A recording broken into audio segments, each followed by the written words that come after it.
Ang aga-aga, puro kayo kalaswaan.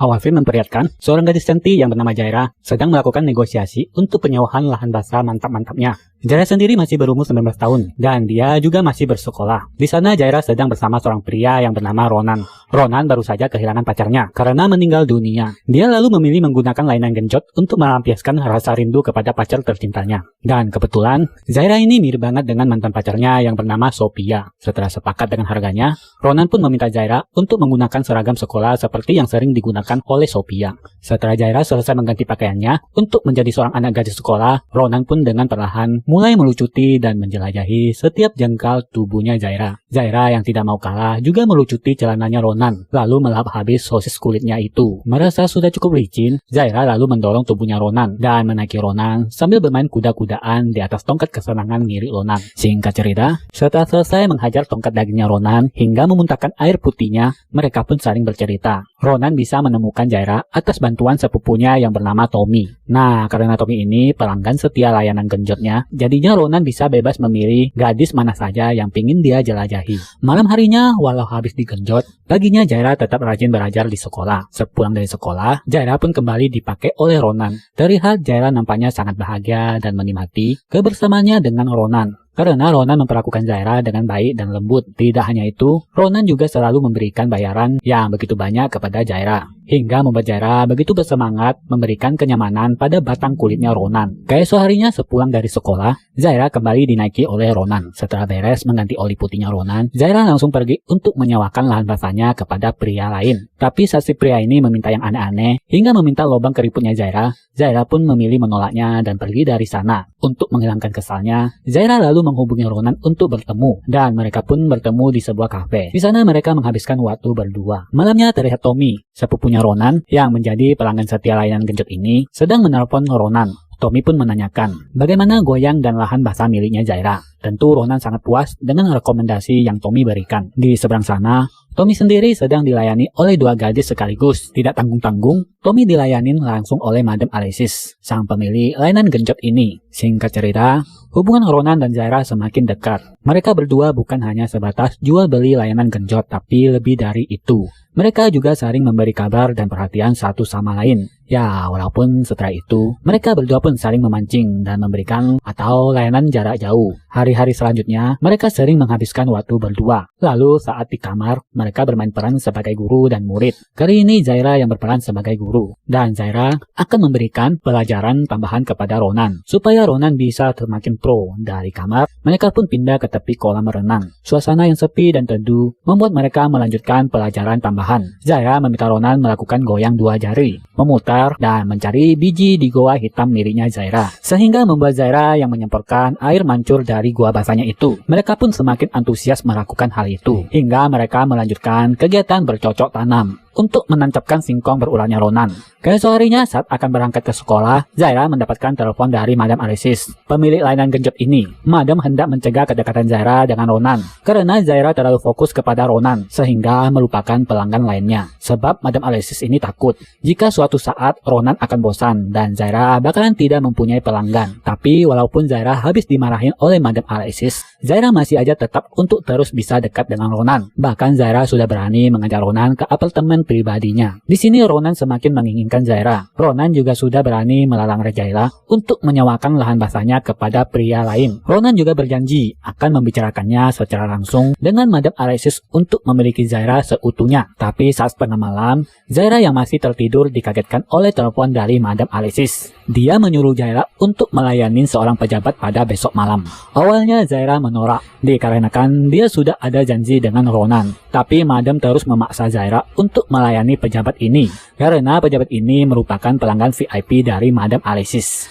Zaira terpaksa harus menuruti permintaan dari Madam Alexis karena dia tidak mampu melawan akan ancaman dari Madam. Singkat cerita, akhirnya Zaira terpaksa harus pergi untuk melayani sang pejabat itu. Ternyata secara diam-diam, selama ini Ronan selalu mengawasi gerak-geriknya Zaira. Ronan secara diam-diam mendatangi Zaira di apartemennya sambil menitikkan air mata karena Ronan kecewa Zaira masih tetap melayani pria lain selain dirinya. Zaira menjelaskan kalau dia tidak mampu dan tak kuasa melawan perintah dari Madam Alexis. Keesokan harinya, Ronan berbicara dengan sepupunya Tommy untuk meminta tolong agar dia memberitahukan ke Madam Alexis kalau Zaira ingin berhenti. Tommy pun siap untuk berbicara dengan Madam Alexis. Apapun itu demi kebahagiaan sepupunya ini. Tapi di saat itu juga muncul berita di televisi kalau terjadi penembakan di sebuah kamar hotel yang dimana salah satu anak buahnya Madam Alexis yang jadi korban. Perasaan berduka pun menyelimuti Madam karena salah satu asetnya sudah tidak ada. Saat itu juga, seorang pejabat yang merupakan pelanggan VIP-nya Madam Alexis mendatangi dirinya. Dia pun ketakutan untuk menggunakan jasa layanan genjot Madam Alexis lagi karena dia takut nanti identitasnya bakalan kebongkar kalau dirinya sering menggunakan layanan jasa genjot. You want to die? And I've never met her.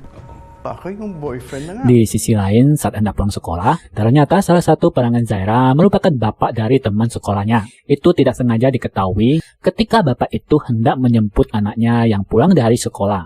Talaga. Dan saat malam harinya, Zaira mendapatkan teror dari bapak-bapak siang tadi karena dia udah tahu identitasnya Zaira. Dia memaksa Zaira untuk melayani dirinya dan jika tidak, maka identitas Zaira bakalan dia sebar ke sekolah beserta keluarganya. Andito ako. Sa baba ka na dito. Huwag ka na maligo. Zaira yang panik dan takut akan hal itu dengan terpaksa menuruti kemauan bapak itu. Zaira menuruti semua perintah bapak itu yang menjemput dirinya di apartemennya.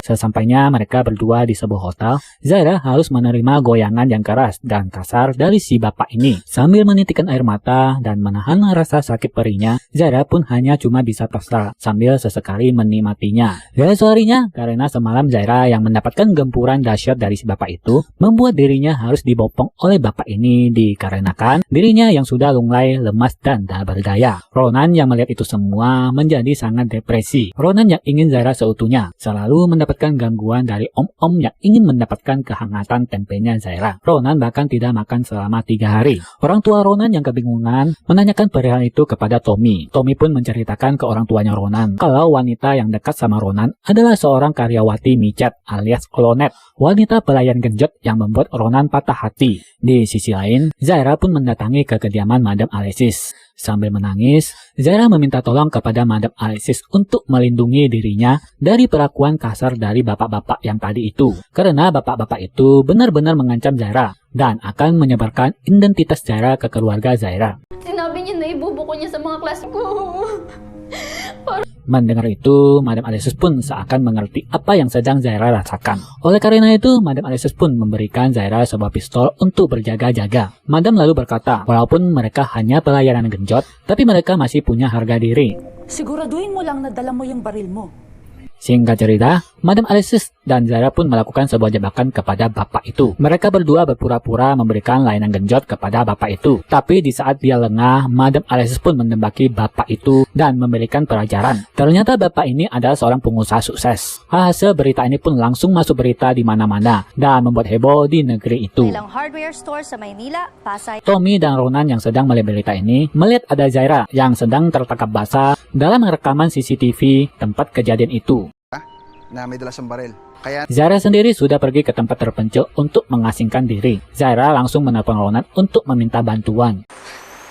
Sa wakas na kontak ito.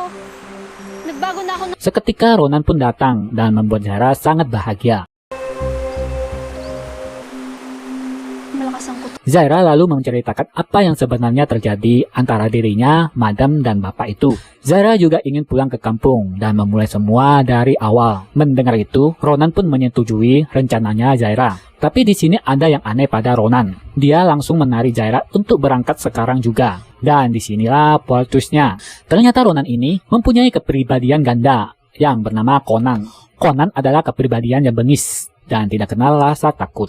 Conan kini menguasai tubuhnya Ronan. Ternyata Conan lah yang mendorong mantan pacarnya sampai terjatuh dan tidak ada rasa penyesalan sama sekali. Yang ada Conan malah tertawa bahagia. Begitu juga saat Conan menembaki anak buahnya Madame Alexis. Sama sekali tidak ada penyesalan pada dirinya. Dan terakhir, ternyata Conan juga lah yang menghabisi bapak-bapak itu dan juga Madame Alexis. Semua itu adalah ulahnya Conan. Madali lang at mamatay.